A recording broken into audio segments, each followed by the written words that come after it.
With the WINN FM News, I am Kevin Brown. Our top stories: St. Kitts and Nevis pursues ambitious sustainability goals with focus on renewable energy. St. Kitts Nevis advocates for gender equality and legislative reform at OES Women's commemoration event. Opposition party in Guyana raises cash grant distribution concerns. Dr. Keith Mitchell has resigned as leader of His Majesty's opposition. Internationally, U.S.-Ukraine relations. War of words casts shadow on future of ties. Now, the details. According to Naim Hazel, Permanent Secretary in the Prime Minister's Office of St. Kitts and Nevis, the Federation is making significant strides toward becoming the first sustainable island developing state. The country emphasizes renewable energy and strengthens ties with African nations. Hazel highlighted these efforts during an interview on Decryptage at the Future Investment Initiative in Saudi Arabia in late 2024, emphasizing the nation's commitment to overcoming climate change-related energy, water, and food security challenges. Hazel articulated the nation's strategic focus on attracting investments in renewable energy sources. St. Kitts and Nevis is embarking on the ambitious feat of becoming the first sustainable island developing state. One of our biggest challenges to achieve that is energy. She elaborated on the country's pursuit of solar and wind energy, but emphasized geothermal energy as a transformative resource. We have the potential for geothermal, which we think can change the region and particularly our country. A shift from tourism into energy production, that we could help our neighbors and the other CARICOM countries to improve their energy provision, that they could improve development in our country. So right now, energy it's keeping us back. We struggle with energy. We're struggling right now with water because climate change. Hazel attended the Future Investment Initiative in Saudi Arabia and expressed enthusiasm about the opportunities for global engagement. We don't want to be left behind in the Caribbean.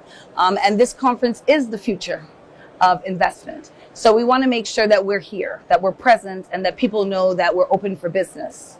So this was an excellent opportunity for us to be exposed to what's happening in the markets and the shifts that are going to affect us as part of the Global South. The Permanent Secretary also discussed the burgeoning partnership with the African Export-Import Bank, Afrixim Bank, and its potential to reshape trade perspectives between the Caribbean and Africa. We've been working for the last 2 years with Afrixim Bank.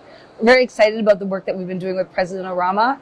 Of course, that initiative was brought to the Caribbean by Prime Minister Mia Mottley. I think everybody knows Prime Minister Mia Mottley. And we already have some partnerships in the same areas that we're talking about: energy, food security. Hazel underscored the importance of improved transportation links and recognizing the shared heritage of Caribbean and African populations. Caribbean people are all African descendants.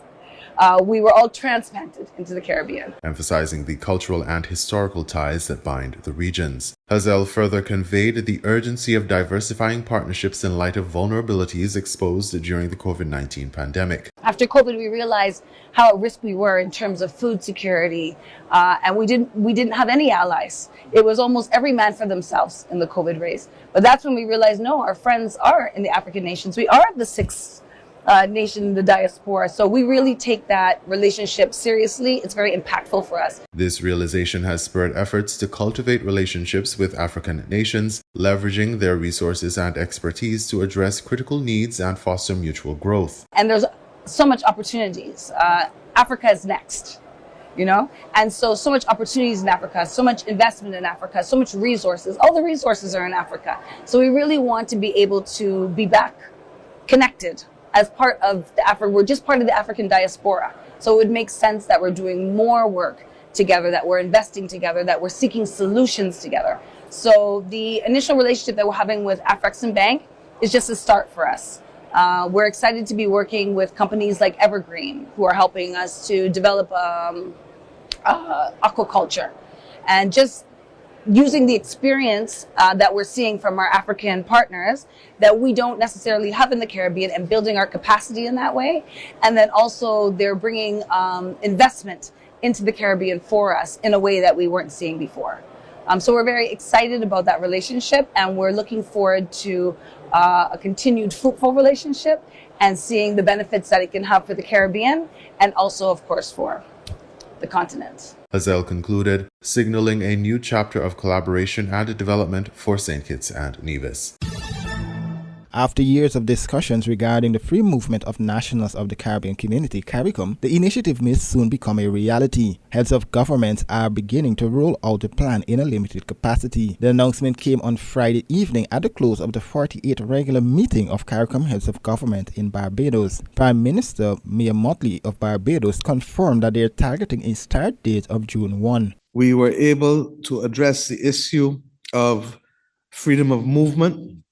And one of the major decisions of the conference is that we will settle the arrangements that will allow smaller numbers of members of the community to act if they so desire, rather than requiring unanimity for action. Why is this important?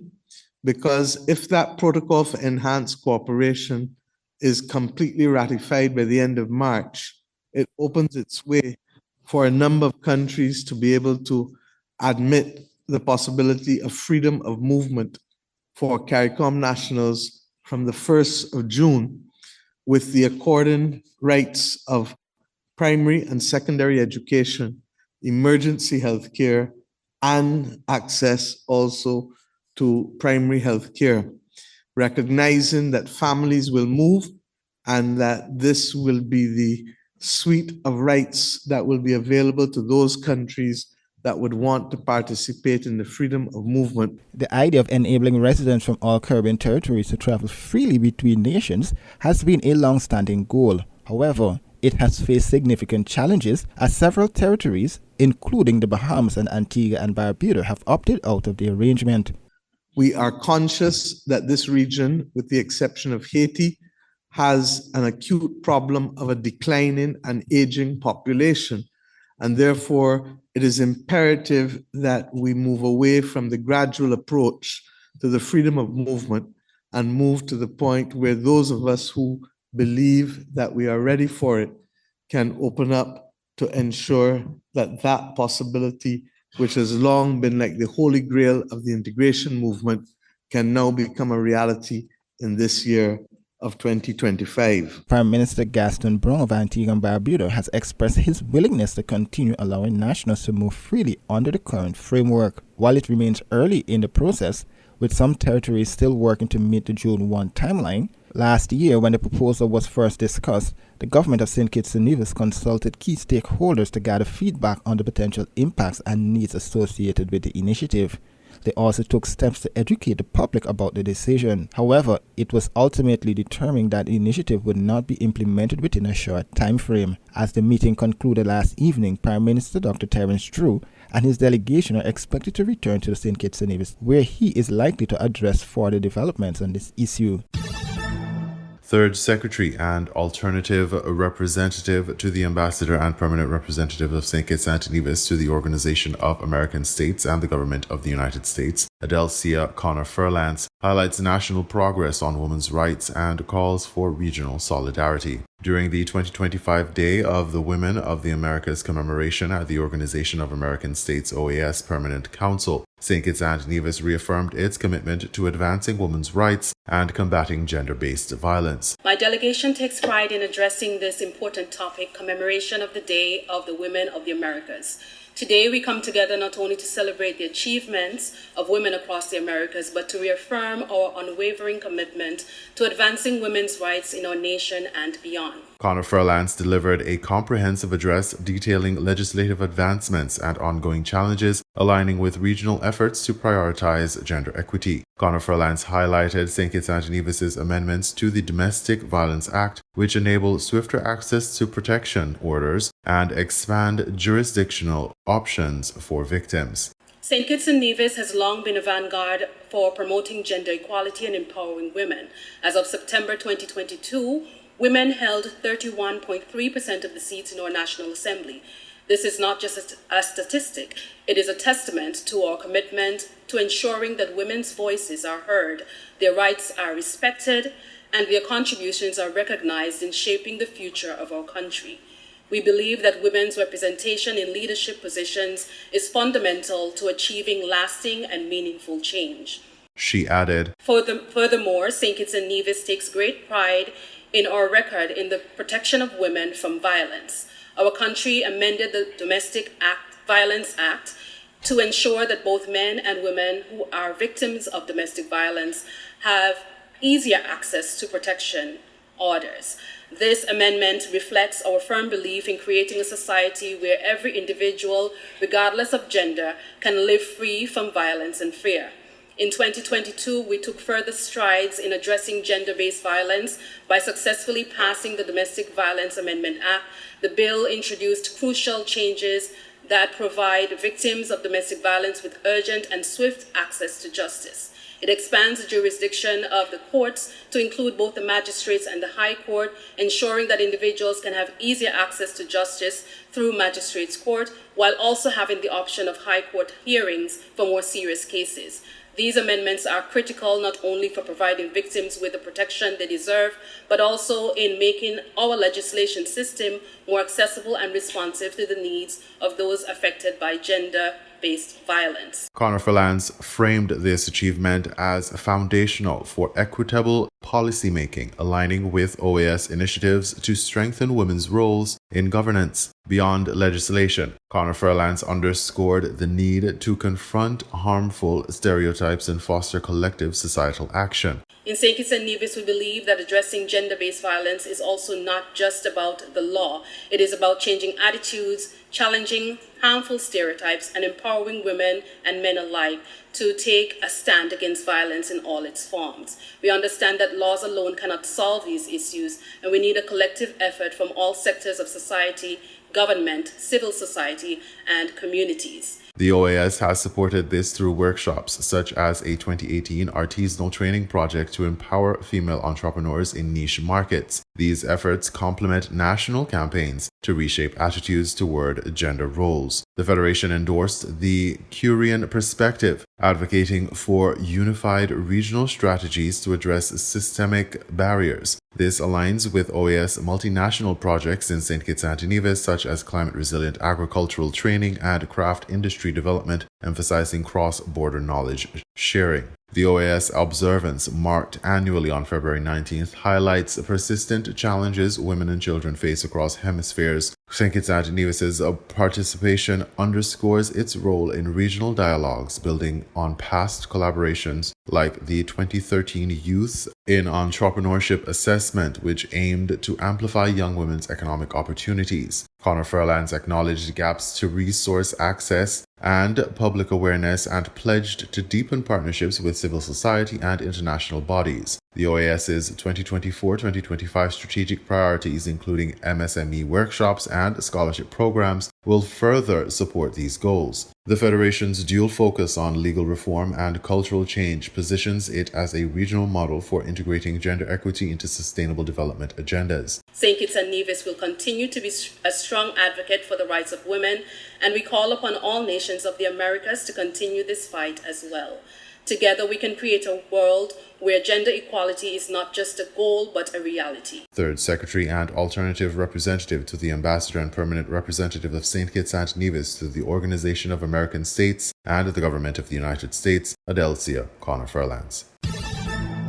Authorities announced that Crown Counsel Vaughn Henderson of Sadler's Village and Andre Williams, also known as Andre Mills, of Newton Ground, have been arrested and charged with perverting the course of justice and money laundering. According to police, Attorney-at-Law Henderson faces 6 counts of money laundering and 2 counts of perverting the course of justice. Meanwhile, Williams has been charged with 4 counts of money laundering and 2 counts of perverting the course of justice. Details surrounding the charges have not yet been disclosed. However, in recent weeks, police have brought multiple charges against individuals for perverting the course of justice, a broad legal term that covers various offenses. Authorities confirmed that Henderson and Williams were arrested and charged on February 21, 2025 at the White Collars Crime Unit in Bastille. In regional news, opposition party in Guyana raises cash grant distribution concerns, Guyana News source reports. The opposition People's National Congress Reform called for an investigation into the distribution of the $100,000 cash grant amid a spate of controversies and for the removal of certain criteria. that it says only serves to humiliate citizens and gather data for the governing PPP ahead of the upcoming elections. The distribution of the $100,000 cash grant to Guineas 18 years and older has been marred by chaotic scenes at some distribution sites and allegations of corruption, with at least 2 persons publicly alleging that their checks were issued to other persons. Other reports suggest that some individuals have been issued the one-off cash grant twice. General Secretary of the People's National Congress Reform, Sherwin Benjamin, today told reporters at a press conference that the allegations warrant a full investigation. Permit me to here and now call for a complete investigation into the entire arrangement of the cash grant. An executive member of the party and opposition member of Parliament, Ganesh Mahipal, said while the opposition is not opposed to the distribution of the cash grant, it believes a better system should have been put in place for the disbursement of the funds.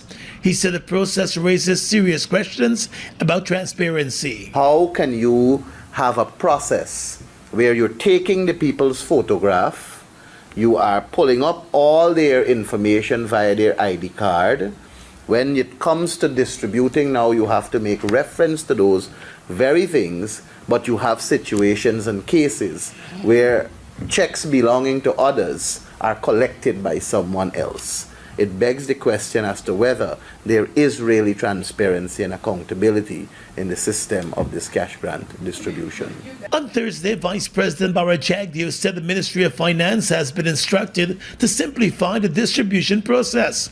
He explained that some persons whose checks have not yet been processed or printed have been showing up at the distribution sites, resulting in some confusion. He said the system must be simplified. But opposition member of Parliament Coretta MacDonald said the Vice President's instruction has come a little too late. She said it is clear that from the inception, the government had no proper plan in place, resulting in the confusion at the registration and distribution sites. What does simplifying means? That should have been thought out in the first instance. And if that was thought out in the first instance, then we would not have had senior citizens standing in long lines, pregnant women standing in long lines, fighting, people fainting. We would not have had that. And so that should have been the first thought. MacDonald also took umbrage to the government's instruction that recipients must also be photographed upon uplifting their checks. She said that taking of photographs with persons holding up those checks is humiliating. Now, citizens in receipt of their checks are being compelled to hold their checks in front of them to be photographed. There is absolutely no justification to further humiliate and belittle citizens in this way. Its only purpose is for the PPP to use the photographs of for its own propaganda schemes during the campaign for the upcoming general and regional elections. How much more does the PPP want citizens to stoop? The PNC Reform Executive is calling for an immediate end to the practice, which he has described as disgraceful. According to the stats provided by the government, on Thursday, 545,000 checks have so far been processed, while approximately 200,000 Guineas have received the grants already. A much larger number has registered.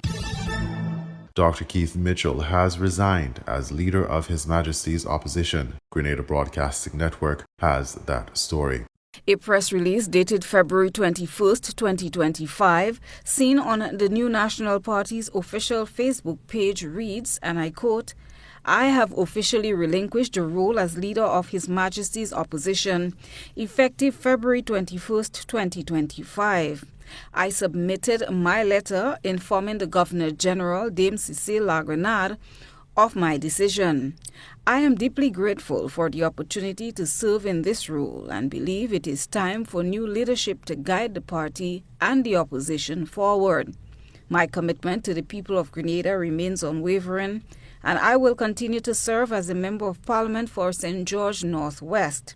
Mrs. Emmeline Pear, the first female political leader of the New National Party, will assume the role of leader of the opposition. I fully support her leadership and have every confidence in her ability to lead with strength, empathy, and deep love for the people of Grenada, Carriacou, and Petite Martinique. unquote. NNP's General Secretary Roland Bowler, speaking to GBN via telephone just before news time, had this to share.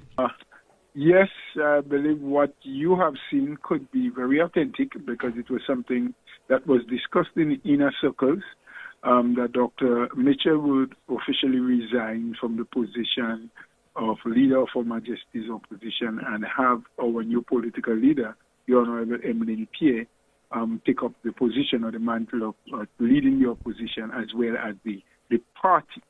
I think that speaks to the maturity of Dr. Mitchell in many ways. There have always been doubters of his ability to recluse himself from those positions. I think he has felt that from just about 2 months since the Honorable Emmeline Pierre has assumed was voted into the position of leader of the party, she has done enough to convince him fully, not that he wasn't convinced before, but to convince him fully that she's ready to take up the mantle of leadership of Her Majesty's opposition. And so he has done what he has always planned it to do, to allow at that moment and that opportunity.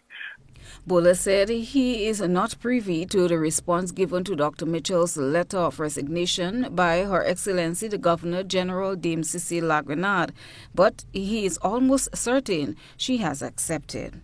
There's no indication, or I have not had any indication so far, what response the Governor General would have given. Most likely she would accept because it is someone, it's more a ceremonial role of saying that I accept and, do her thing that she's supposed to do in terms of stamping and what. And then inviting the Honorable Pierre, who would be the suggestive person to take leadership of the opposition. Dr. Mitchell has successfully contested the St. George Northwest seat since the December 1984 general election, when he first entered the House of Representatives. His latest win was in the June 2022 poll. Dr. Mitchell's political ascent started with his election as leader of the New National Party, defeating then Prime Minister Herbert Blaise in January 1989. The leadership victory led to his dismissal as Minister of Communication and Works by Blaise on July 21, 1989, further fueling his drive to solidify his role in Grenadian politics. During the period 1984 to 1989, Dr. Mitchell served in 9 ministries, including communications, works and public utilities, transportation, civil aviation, and energy. In 1989, he was elected as the political leader of the New National Party, the NNP. Dr. Mitchell became the leader of the opposition after the general elections of 1990. He successfully led the New National Party to victory in 1995 and was first sworn in as Prime Minister on June 22, 1995. During his first term as Prime Minister, he served as Minister of National Security and also had responsibility for 9 other portfolios. His hard work and dedication paid off when, in 1999 general elections, Dr. Mitchell led the New National Party to an unprecedented victory, winning all 15 constituencies and becoming the first Prime Minister since independence to win 2 consecutive general elections. He is the longest-serving Prime Minister in Grenadian history, holding the office for more than 22 years. He was leader of the New National Party, the NNP, from 1989 until 2024, and has been the leader of the opposition in the House of Representatives of Grenada from 2008 to 2013, and again since 2022. Christina John, GBN News. We now bring you these international reports. It's the talk of the streets and across the media. At a university in Kyiv, professors are studying the war of words between Washington and Ukraine. Students are wondering what it means for their future. I'm a little bit disappointed because today I researched that between Russia and USA were secret meetings, and it's a little bit sad because I understood that for Ukraine it's not really well, and I hoped that USA will support Ukraine, and but today I was like I had a mental breakdown a little bit because I had a lot of hope. Actually, I'm very surprised because, there were a lot of things that Donald Trump became a president of such a great country as United States, and he could really make some peace deal to persuade Putin to really go out from Ukraine. It began with the US President Donald Trump calling the Ukrainian president a dictator who only had a 4% approval rating among Ukrainians. Zelensky responded by saying that Trump was parroting Russian disinformation. The US Special Envoy to Ukraine, Keith Kellogg, was then due to hold a press conference with Zelensky to show the world the US position. But it didn't happen, at the request of the Americans. The lack of words spoke volumes about the state of the relationship between America and Ukraine. So can the relationship be salvaged? Not unless Trump is persuaded by Europe and his own advisors that Russian President Vladimir Putin is not a man to be trusted. Trump will realize that Putin is not a reliable partner. You cannot have a deal with Putin. Anything you speak, discuss, or if you perceive something as being as a deal made, is something Putin would never stick to. So he's extremely unreliable, and we Ukrainians know it very well.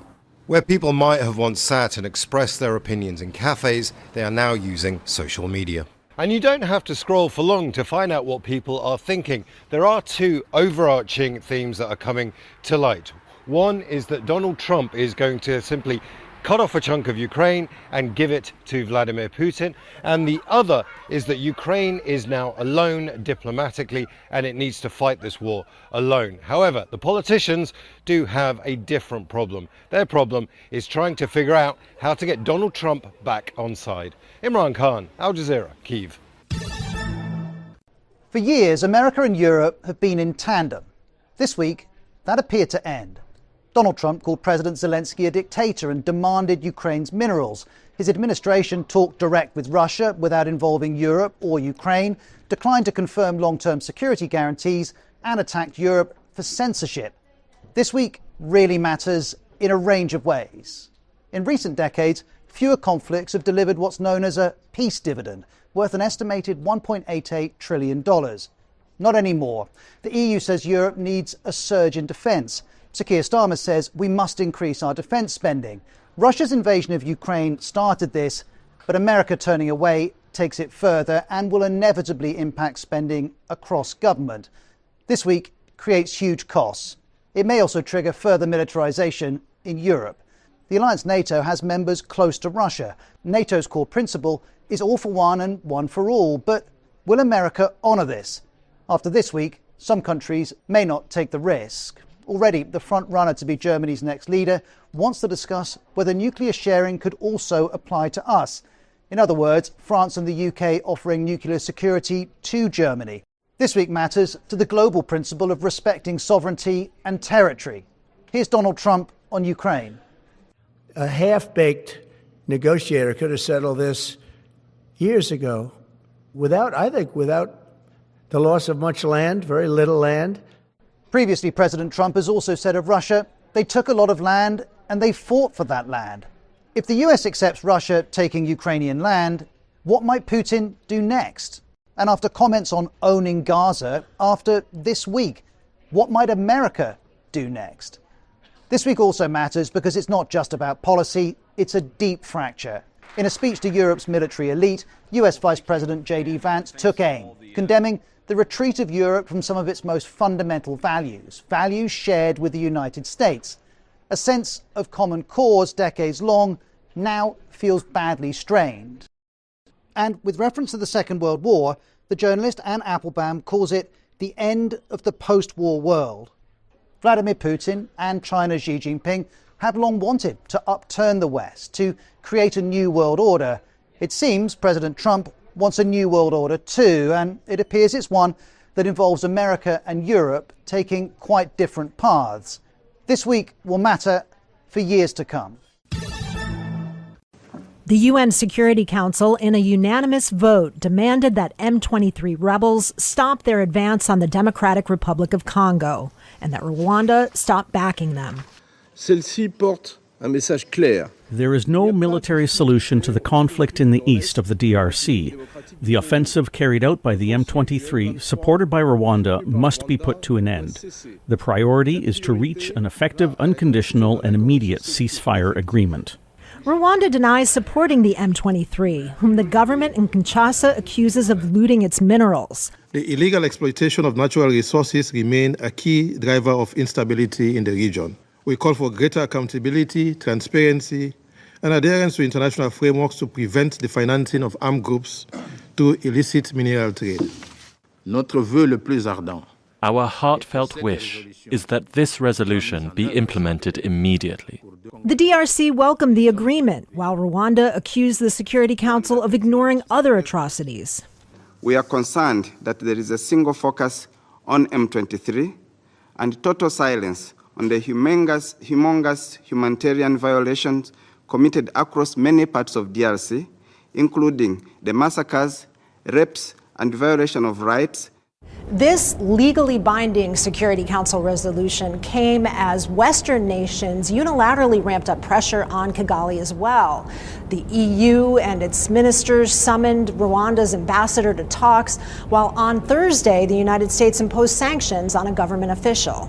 Tens of thousands of Congolese have fled the violence, with more than 40,000 crossing into neighboring Burundi in just the last 2 weeks. The council action was welcomed by UN officials, currently sheltering 1,400 high-risk individuals, including women, children, and human rights defenders in the city of Goma. The current situation is unsustainable due to the sheer number of individuals under our protection, managing with difficult living conditions and limited supplies. The UN resolution also urged Rwanda and the DRC to return to negotiations to ensure a lasting peace.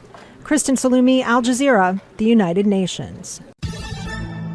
Luigi Mangione, the man accused of fatally gunning down United Healthcare CEO Brian Thompson on a Manhattan street in December, returned to a New York court on Friday as he faces state murder and terrorism charges. His lawyer, Karen Ignifilo, told the judge during the hearing that there were serious search and seizure issues with her client's December arrests in Pennsylvania, and that she would seek to exclude that evidence. She spoke to reporters outside the courthouse. There are serious search and seizure issues that will be litigated in that case in Pennsylvania and in this case here and in the federal case, because it is alleged that Luigi had a gun on him and had other property on him that they are going to use against him in all of the cases.